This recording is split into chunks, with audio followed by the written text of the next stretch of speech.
Ouça Audiolivros apresenta Estudos sobre a Histeria, de 1893 a 1895, de Sigmund Freud, em coautoria com Joseph Breuer. Capítulo 2. Casos Clínicos. Caso 3. Miss Lucy R., 30 anos, de Freud.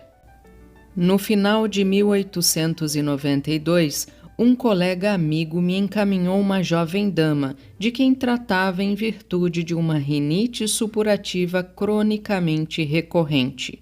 Como se verificou mais tarde, a causa da tenacidade de seus transtornos era uma cárie do etimoide. Ultimamente, a paciente o procurara em decorrência de novos sintomas que o experiente médico não mais pôde imputar a uma afecção local. Havia perdido por completo a percepção do olfato e era perseguida quase continuamente por uma ou duas sensações olfativas subjetivas que muito a afligiam. Além disso, sentia-se deprimida, cansada, queixava-se de cabeça pesada e de apetite e vigor diminuídos.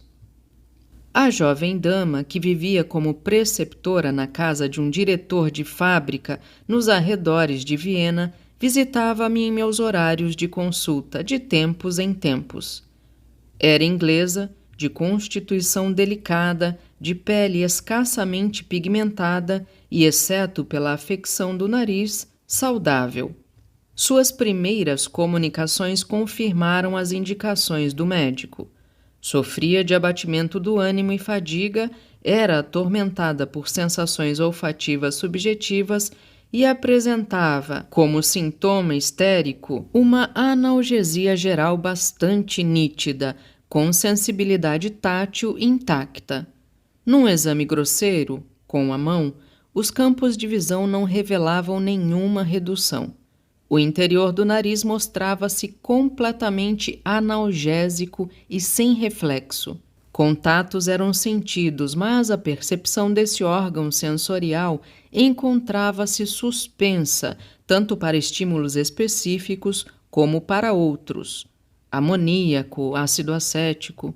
O catarro nasal purulento estava justamente num período de melhora. No primeiro esforço para tornar compreensível esse caso de doença, as sensações subjetivas do olfato, na qualidade de alucinações recorrentes, tiveram de ser interpretadas como sintomas histéricos permanentes. O abatimento do ânimo era talvez o afeto concernente ao trauma, e devia ser possível encontrar uma vivência em que esses odores, agora tornados subjetivos, tivessem sido objetivos. Essa vivência tinha de ser o trauma, do qual era um símbolo na lembrança as sensações olfativas recorrentes. Talvez fosse mais correto considerar as alucinações olfativas recorrentes, juntamente com o ânimo abatido que as acompanha, como equivalentes do ataque histérico. Sua natureza torna-as, com efeito, inadequadas ao papel de sintomas permanentes. Na verdade, isso não importava nesse caso rudimentarmente desenvolvido. Era indispensável, porém, que as sensações subjetivas do olfato mostrassem uma especialização tal que sua origem correspondesse a um objeto real bem definido. Essa expectativa logo se cumpriu. À minha pergunta sobre que tipo de odor a perseguia com mais frequência, recebi a resposta: como de uma torta queimada. Assim, precisei apenas supor que o odor de torta queimada realmente ocorrera no episódio de efeito traumático. É mesmo bastante incomum que sensações olfativas sejam escolhidas como símbolos da lembrança de traumas, mas parecia evidente o motivo dessa escolha. A doente padecia de uma rinite supurativa e por isso o nariz e suas percepções estavam no primeiro plano de sua atenção. Sobre as circunstâncias de vida da doente, eu sabia apenas que na casa onde cuidava de 2 crianças faltava a mãe. morta havia alguns anos em decorrência de aguda e grave doença. Resolvi então fazer do odor de torta queimada o ponto de partida da análise. Relatarei a história dessa análise como se tivesse podido realizar-se em circunstâncias favoráveis. De fato, o que deveria ter sido uma única sessão prolongou-se por várias, pois a doente só podia visitar-me na hora de consulta, quando tinha pouco tempo para lhe dedicar. E como suas obrigações também não lhe permitiam fazer tão a miúde o longo caminho da fábrica até meu consultório, uma única conversa se estendia por mais de uma semana. Assim, interrompíamos o diálogo no meio para retomar-lhe o fio na vez seguinte. Miss Lucy R. não entrou em estado sonambúlico quando tentei hipnotizá-la. Então renunciei ao sonambulismo e fiz toda a análise tendo-a num estado talvez pouco diferente do normal. Devo estender-me mais detalhadamente sobre esse ponto na técnica do meu procedimento. Quando visitei as clínicas de Nancy no ano de 1889, ouvi o velho mestre da hipnose, Dr. Libu, dizer: sim, se possuíssemos os meios para induzir qualquer pessoa ao sonambulismo, a terapia hipnótica seria a mais poderosa de todas. Na clínica de Bernheim, tinha-se quase a impressão de que tal arte realmente existisse e fosse possível aprendê-la com ele. Mas, tão logo tentei exercê-la com meus próprios doentes, percebi que, ao menos nesse aspecto, minhas forças atinham-se a estreitos limites e que, quando um paciente não entrava em sonambulismo ao cabo de 1 a 3 tentativas, eu não possuía nenhum meio de levá-lo a esse estado. Em minha experiência, a porcentagem de sonâmbulos permanecia, de todo modo, muito abaixo da indicada por Bernheim. Assim, encontrava-me diante da escolha entre abster-me do método catártico na maioria dos casos que podiam lhe ser apropriados ou atrever-me a tentar praticá-lo fora do sonambulismo, em casos leves e mesmo duvidosos de influência hipnótica. A que grau de hipnose, segundo uma das escalas estabelecidas para esse fim, correspondia o estado não sonâmbulo, isso me parecia indiferente, pois cada orientação da sugestionabilidade é de qualquer modo independente das outras, e a geração de catalepsia, movimentos automáticos, etc., não favorecia ou prejudicava aquilo que eu necessitava, que era o despertar de lembranças esquecidas. Logo também deixei de realizar aqueles testes para determinar o grau da hipnose, pois em toda uma série de casos isso ativava a resistência dos doentes e abalava a confiança de que eu precisava para o trabalho psíquico mais importante.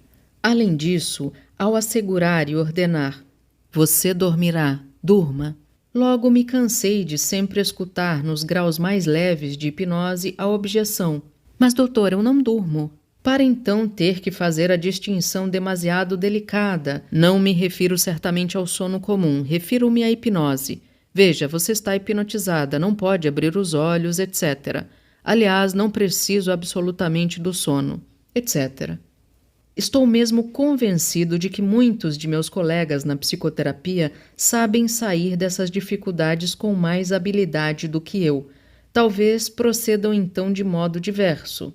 Mas penso que se prevemos com tal frequência que o uso de uma palavra nos causará embaraço, é melhor evitar a palavra e o embaraço. Quando, portanto, a primeira tentativa não produzia sonambulismo ou um grau de hipnose com modificações corporais pronunciadas, eu abandonava aparentemente a hipnose, exigia apenas concentração e, como meio para alcançá-la, ordenava ao doente que se deitasse de costas e fechasse propositadamente os olhos. Assim, e com leve esforço, devo ter alcançado os mais profundos graus de hipnose então possíveis. Mas, renunciando ao sonambulismo, eu me privava talvez de uma pré-condição sem a qual o método catártico parecia inaplicável.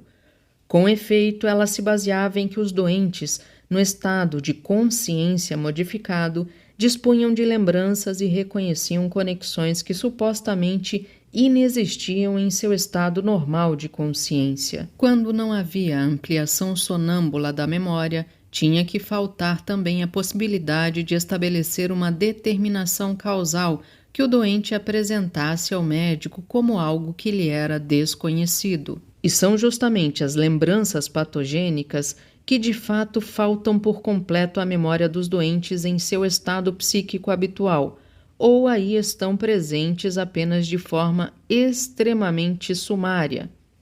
Dessa nova dificuldade, salvou-me a recordação de que vira o próprio Bernay apresentar a prova de que as lembranças do sonambulismo estavam apenas aparentemente esquecidas e podiam ser outra vez evocadas por uma leve exortação associada a um toque de mão que devia marcar um outro estado de consciência. Por exemplo, havia sugerido a uma sonâmbula a alucinação negativa de que ele não estava mais presente, tentar em seguida fazer-se notar pela doente das mais variadas formas e mesmo por agressões impiedosas.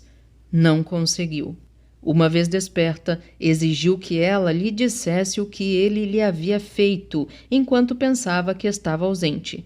Respondeu-lhe estupefata que não sabia de nada, mas ele não cedeu. Asseverou-se que ela se lembraria de tudo, pôs-lhe a mão sobre a testa para que refletisse, e eis que enfim ela contou tudo que em estado sonambúlico supostamente não havia percebido e que em estado de vigília supostamente ignorara. Essa espantosa e instrutiva experiência foi meu modelo. Decidi partir do pressuposto de que minha paciente também sabia tudo que de algum modo tivesse significado patogênico e que se tratava apenas de forçá-la a comunicá-lo. Assim, quando havia chegado a um ponto em que a pergunta "Desde quando você tem esse sintoma?" ou "De onde ele provém?" recebia a resposta "Isso realmente não sei." Procedia da seguinte maneira: colocava a mão sobre a testa da doente ou tomava sua cabeça entre minhas mãos e dizia: "Agora, sob a pressão de minha mão, isso lhe ocorrerá. No instante em que eu cessar a pressão, verá algo diante de si ou algo lhe passará pela cabeça como ideia súbita. Agarre isso. É o que procuramos." Então, o que você viu? O que lhe ocorreu? Nas primeiras vezes em que empreguei esse procedimento, não foi com Miss Lucière.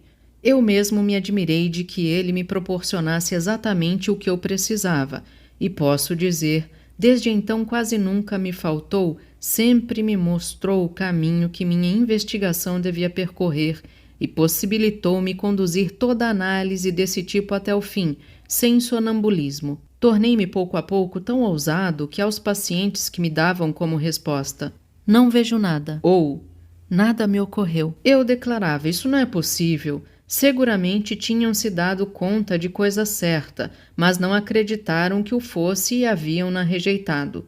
Eu repetiria o procedimento quantas vezes quisessem, e eles sempre veriam a mesma coisa.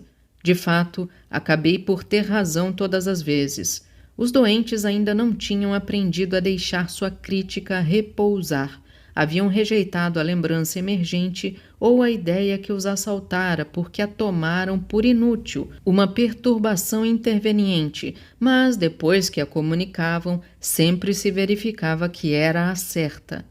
Ocasionalmente, quando após a terceira ou quarta pressão eu forçava a comunicação, também recebia a resposta: "Sim, isso eu já sabia na primeira vez, mas precisamente não queria dizê-lo."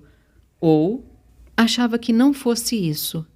Essa forma de ampliar a consciência supostamente estreitada era trabalhosa, pelo menos bem mais que a investigação no sonambulismo, mas fazia-me independente deste e me permitia uma percepção dos motivos que muitas vezes são decisivos para o esquecimento de lembranças. Posso afirmar que esse esquecimento é com frequência intencional, desejado, e é sempre bem sucedido apenas de forma aparente. Pareceu-me talvez ainda mais insólito que por um procedimento semelhante se pudesse trazer de volta números e datas há muito supostamente esquecidos e comprovar assim uma inesperada fidelidade da memória. A reduzida escolha que se tem na busca por números e datas permite-nos recorrer à conhecida proposição da teoria da afasia, segundo a qual reconhecer constitui trabalho menor para a memória do que lembrar-se espontaneamente. Assim, ao paciente que não pode se lembrar em que ano, mês e dia ocorreu determinado episódio, repetíamos os números dos anos prováveis, os 12 nomes dos meses, os 31 números dos dias do mês e lhe asseguramos que à menção do número ou do nome certo, seus olhos se abrirão por si mesmos, ou sentirá qual é o correto. Na grande maioria dos casos, os doentes realmente se decidem por uma data determinada, e com bastante frequência, como no caso da senhora Cassil M. Foi possível comprovar, por apontamentos feitos naquela época, que a data fora reconhecida corretamente. Em outras vezes, com outros doentes, o contexto dos fatos lembrados mostrou que a data assim encontrada era indiscutível. Por exemplo, a doente observou, depois que a data recuperada pela enumeração lhe foi apresentada: "Esse é o aniversário do meu pai." E então prosseguiu: "Sim, claro, porque era o aniversário do meu pai. Esperei o acontecimento de que falamos." Aqui não posso mais tocar levemente esse tema. A conclusão que tirei de todas essas experiências foi que os acontecimentos importantes do ponto de vista patogênico, com todas as circunstâncias acessórias, são fielmente conservados pela memória, mesmo quando parecem esquecidos, quando falta ao doente a capacidade de recordá-los. Feita essa longa, mas inevitável digressão, volto à história de Miss Lucy R. Nas tentativas de hipnose, portanto, ela não entrava em sonambulismo, apenas ficava deitada, tranquila, em algum grau de influência mais leve, os olhos continuamente fechados, a fisionomia algo rígida, sem mover um membro. Perguntei-lhe se lembrava em que ocasião havia surgido a sensação do cheiro de torta queimada. "Oh, sim, isso eu sei com precisão. Foi há cerca de 2 meses, 2 dias antes do meu aniversário. Estava com as crianças no quarto de estudos e brincava com elas, 2 meninas, de cozinhar, quando trouxeram uma carta que o carteiro acabara de entregar. Reconheci pelo selo postal e pela caligrafia que a carta era de minha mãe, de Glasgow, e quis abri-la e lê-la. As crianças então se atiraram sobre mim, arrancaram-me a carta das mãos e gritaram: 'Não, você não pode lê-la agora, com certeza é pelo seu aniversário, vamos guardá-la para você.' Enquanto as crianças brincavam assim à minha volta, espalhou-se de repente um odor intenso. As meninas haviam deixado a torta cozinhando e ela queimara. Desde então, esse odor me persegue. Na verdade, está sempre comigo e se torna mais forte quando me inquieto." Você vê essa cena nitidamente diante de si? Palpável como a vivi. O que pôde perturbá-la tanto nesse episódio? Comoveu-me o fato de que as crianças fossem tão carinhosas comigo. Não o eram sempre? Sim, mas justamente quando eu recebi a carta de minha mãe. Não compreendo em que medida a ternura das pequenas e a carta de sua mãe produziriam um contraste, ao qual você parece aludir.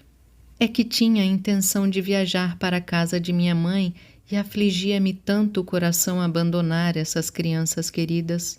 O que há com sua mãe? Porventura vive só e mandou chamá-la para junto de si? Ou na época estava doente e você esperava notícias dela? Não, está adoentada, mas não exatamente doente, e tem consigo uma acompanhante. Então por que precisava deixar as crianças? A situação na casa estava insustentável. A governanta, a cozinheira e a francesa parecem ter julgado que eu me ensoberbecia em meu cargo. Uniram-se numa pequena intriga contra mim.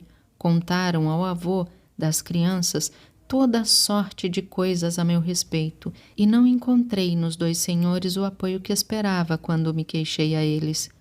Diante disso, apresentei minha demissão ao senhor diretor. o pai das crianças. Ele me respondeu muito amavelmente que eu deveria refletir ainda por 2 semanas, antes de comunicar-lhe minha decisão definitiva. Eu estava então nesse período de suspensão, acreditava que iria deixar a casa, e afinal fiquei. E além da ternura que lhe tinham, algo particular ligava as crianças? Sim, em seu leito de morte havia prometido à sua mãe, uma parente distante da minha, que me dedicaria a cuidar das pequenas com todas as minhas forças, que não as abandonaria e que substituiria a mãe junto a elas. Havia quebrado essa promessa ao apresentar minha demissão. Assim, pois, parecia concluída a análise da sensação olfativa subjetiva. De fato, ela fora um dia objetiva e, para ser exato, intimamente associada a uma vivência, uma pequena cena em que afetos contraditórios haviam se confrontado. O pesar de abandonar as crianças e as ofensas que a impeliam a essa decisão. A carta da mãe, compreensivelmente, lhe havia lembrado os motivos de tal decisão, pois pensava em ir embora para a casa materna. O conflito dos afetos havia elevado o momento à condição de trauma, e como símbolo deste, ficara-lhe a sensação olfativa a ele ligada. Era preciso explicar ainda o fato de que entre todas as percepções sensoriais daquela cena, ela houvesse escolhido como símbolo justamente um odor. Mas eu já estava preparado para utilizar a afecção crônica do nariz para essa explicação. A pergunta direta que lhe fiz informou-me que precisamente àquela época teria voltado a padecer de uma constipação tão violenta que quase não sentia odores, mas ela percebeu em sua inquietação o cheiro da torta queimada. Ele superou a anosmia de fundamento orgânico. Não me dei por satisfeito com a explicação assim alcançada.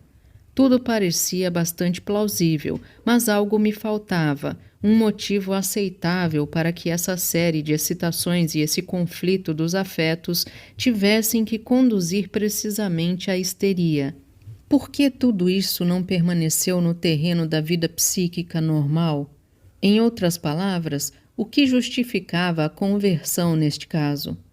Porque ela não se lembrava constantemente da própria cena, em lugar de lembrar-se da sensação a ela associada, que preferia como símbolo da lembrança? Tais questões poderiam ser impertinentes e supérfluas se se tratassem de uma velha histérica, em quem aquele mecanismo de conversão fosse habitual. Essa garota, porém, só havia adquirido histeria por ocasião desse trauma, ou, ao menos, dessa pequena história de padecimento.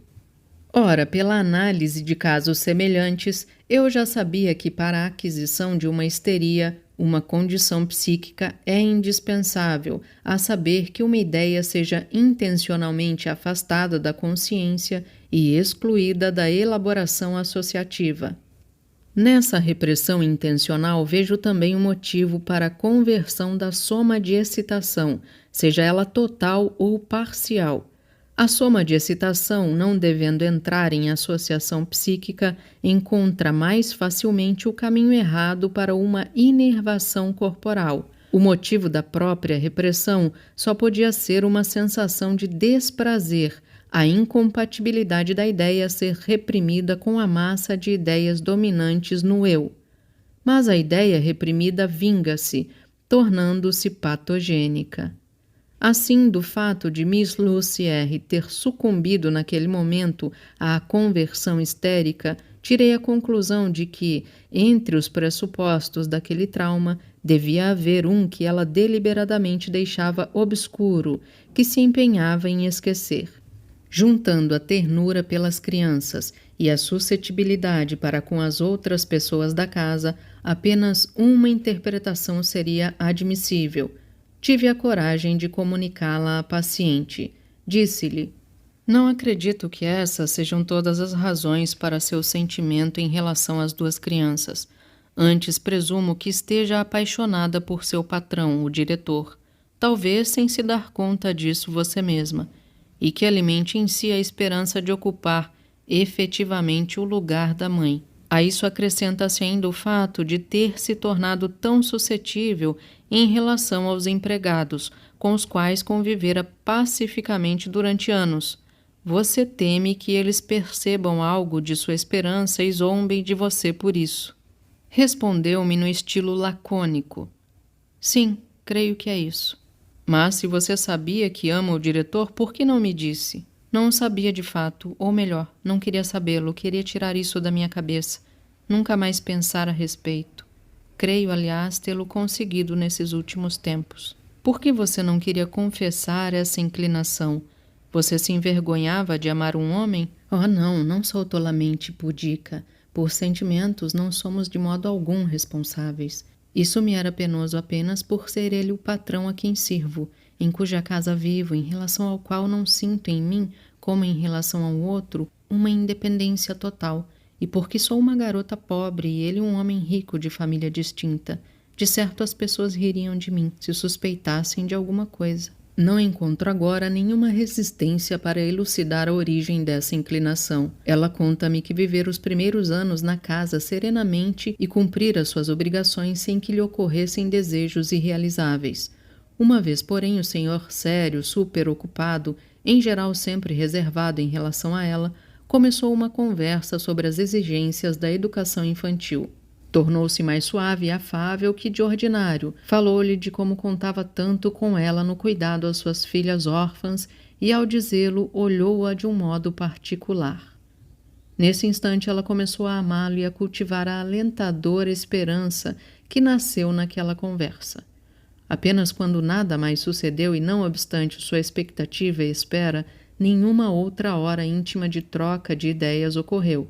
Ela decidiu tirar do pensamento o assunto.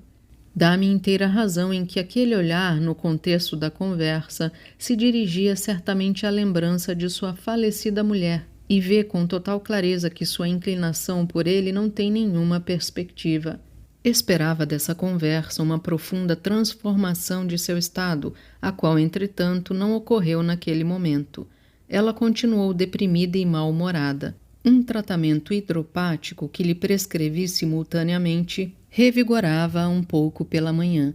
O odor de torta queimada não havia desaparecido por completo, mas tornara-se mais raro e mais brando. Como ela dizia, ele vinha apenas quando estava muito inquieta. A persistência desse símbolo minêmico me fez supor que, além da cena principal, ele passara a representar os traumas secundários muito pequenos. Assim, investigamos tudo o mais que pudesse estar relacionado à cena da torta queimada. Repassamos o tema dos atritos domésticos e do comportamento do avô, entre outros. Com isso, a sensação do cheiro de queimado foi desaparecendo cada vez mais. Nesse mesmo período, houve uma interrupção mais longa do tratamento, provocada por uma nova afecção do nariz que levou então à descoberta da cárie e do etmoide. Ao retornar, contou-me que ganhara numerosos presentes de Natal dos dois senhores e mesmo dos empregados da casa, como se todos estivessem empenhados em reconciliar-se com ela e apagar a lembrança dos conflitos dos últimos meses. Mas essa amabilidade ostensiva não lhe havia causado nenhuma impressão. Quando voltei a lhe perguntar sobre o cheiro de torta queimada, informou-me que havia desaparecido por completo. Porém, incomodava outro cheiro semelhante, que parecia fumaça de charuto. Esse também estivera presente antes, mas como que encoberto pelo odor da torta. Agora surgia puro.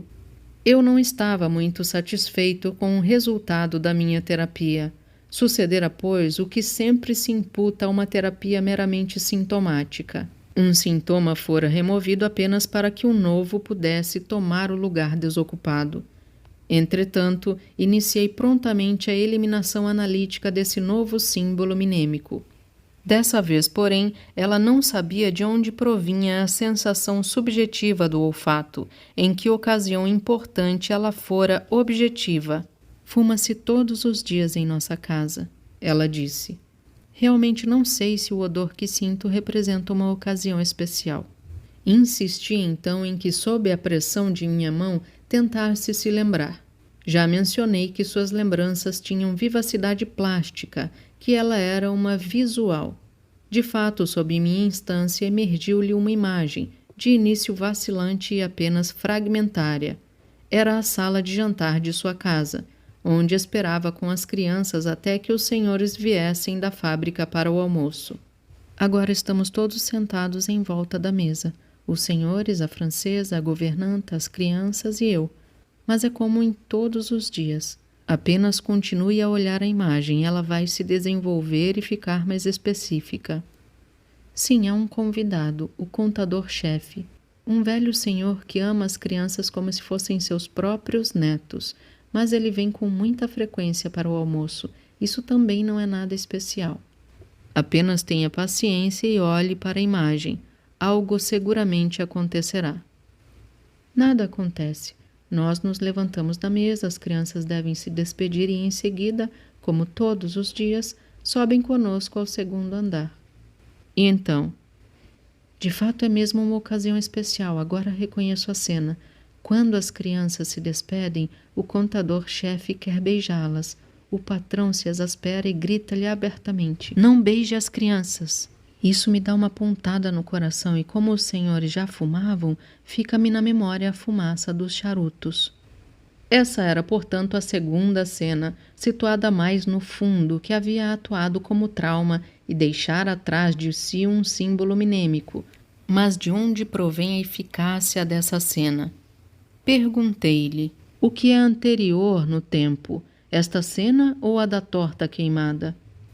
A última cena é a mais antiga e, para ser precisa, em quase 2 meses. Por que então sentiu uma pontada no coração no momento da rejeição do pai? A reprimenda, de qualquer forma, não se dirigia a você. Não foi certo tratar assim asperamente um velho senhor, que é um amigo querido e, além do mais, um convidado. Pôde-se dizer aquilo com tranquilidade. Então foi apenas a expressão violenta de seu patrão que a feriu. Talvez tenha se envergonhado por ele ou pensado: se por uma tal insignificância pode ser tão violento com um velho amigo e convidado, como não seria comigo se eu fosse sua mulher? Não, não é isso. Mas, de qualquer forma, foi por causa da violência. Sim, por causa do beijo nas crianças, ele jamais gostou disso. E nesse momento, sob a pressão de minha mão, volta a emergir a lembrança de uma cena ainda mais antiga, que era o trauma na verdade atuante e que também havia emprestado eficácia traumática à cena com o contador-chefe. Outra vez, alguns meses antes, sucedera que uma senhora amiga fora visitá-los e, ao despedir-se, beijara as 2 crianças na boca.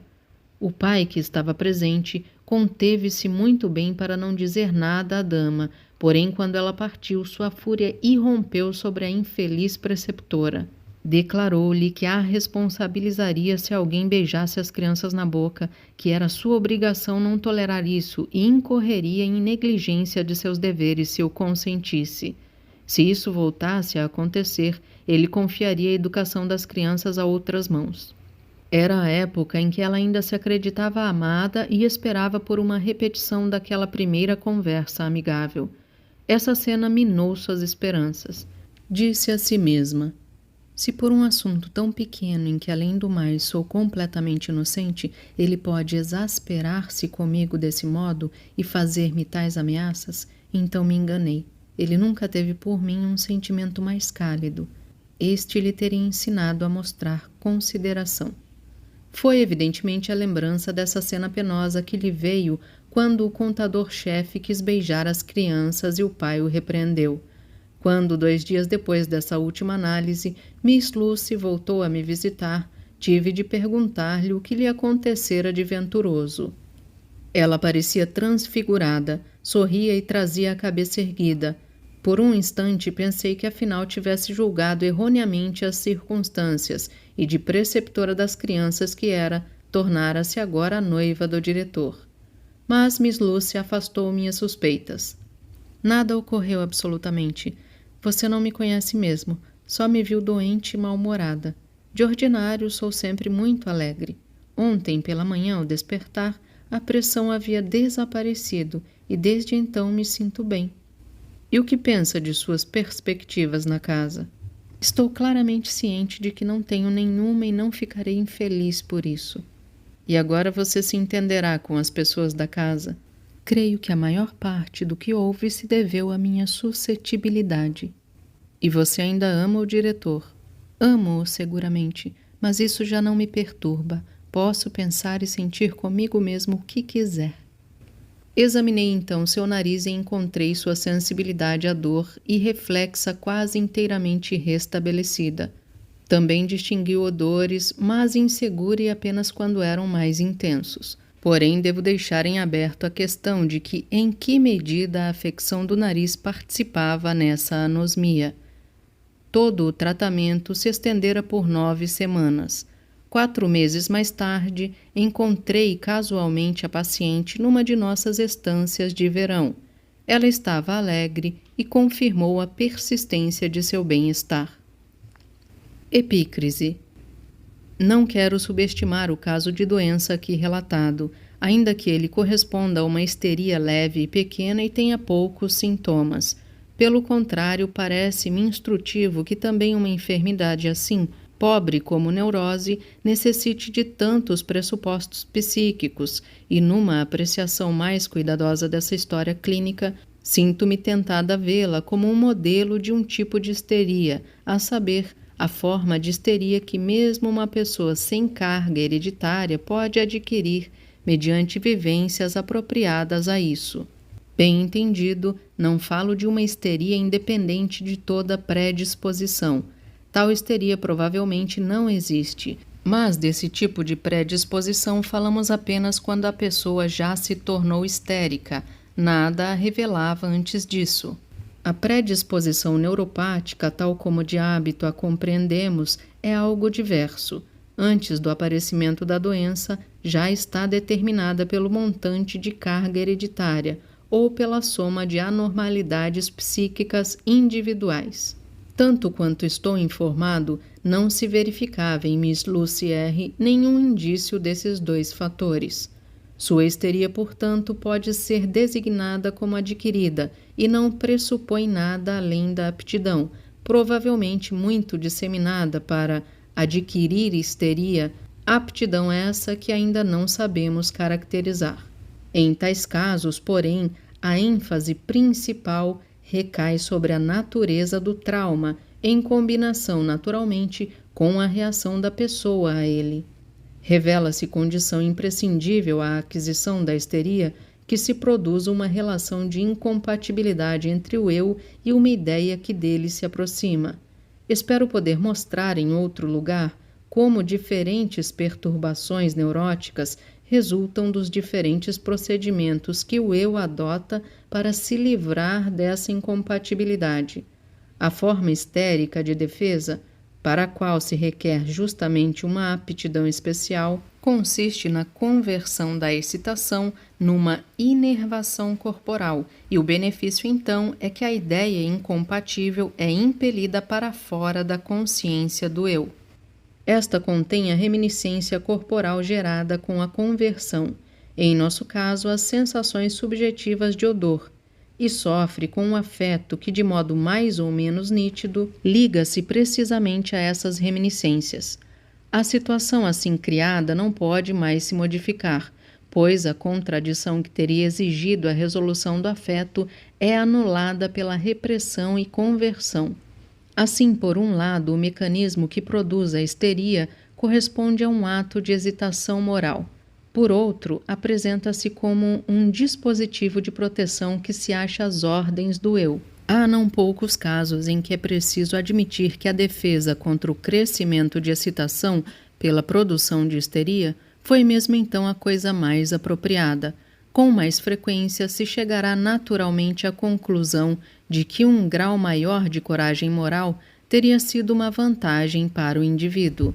O momento verdadeiramente traumático é, portanto, aquele em que a contradição se impõe ao eu e este decide expulsar a ideia contrária. Tal expulsão não a aniquila, apenas a impele para o inconsciente. Quando esse processo ocorre pela primeira vez, estabelece-se um centro de cristalização para a formação de um grupo psíquico separado do eu, um núcleo em torno do qual se reúne em seguida tudo o que teria por pressuposto a aceitação da ideia incompatível. Desse modo, a cisão da consciência nestes casos de histeria adquirida é desejada, intencional, muitas vezes introduzida por um ato voluntário, pelo menos. Na verdade, sucede algo diverso do que o indivíduo pretendia. Ele queria anular uma ideia, como se ela não tivesse surgido, mas consegue apenas isolá-la psiquicamente. Na história de nossa paciente, o momento traumático corresponde àquela cena que o diretor lhe fez por causa dos beijos nas crianças. Essa cena, porém, permanece por algum tempo sem efeito visível. Talvez o abatimento de ânimo e a suscetibilidade tenham começado com ela, não sei dizer. Os sintomas histéricos aparecem apenas mais tarde, em momentos que podemos qualificar como auxiliares e que caracterizamos pelo fato de que neles os dois grupos psíquicos separados confluem temporariamente, como na consciência sonâmbula ampliada. O primeiro desses momentos em que se deu a conversão foi no caso de Miss Lucy R., a cena à mesa, quando o contador-chefe quis beijar as crianças. Ali atuou também a lembrança traumática e a paciente se comportou como se não se tivesse desprendido de tudo que se relacionava à sua inclinação pelo patrão. Em outras histórias clínicas, esses diferentes momentos coincidem. A conversão acontece imediatamente sob o efeito do trauma. O segundo momento auxiliar repete de modo bastante exato o mecanismo do primeiro. Uma forte impressão restabelece temporariamente a unidade da consciência e a conversão segue o mesmo caminho que se lhe abrira na primeira vez. Interessante é que o sintoma surgido em segundo lugar encobre o primeiro, de modo que este não é claramente sentido antes que aquele seja removido. Notável me parece também a inversão da sequência, que também a análise deve acompanhar. Em toda uma série de casos sucedeu-me o mesmo.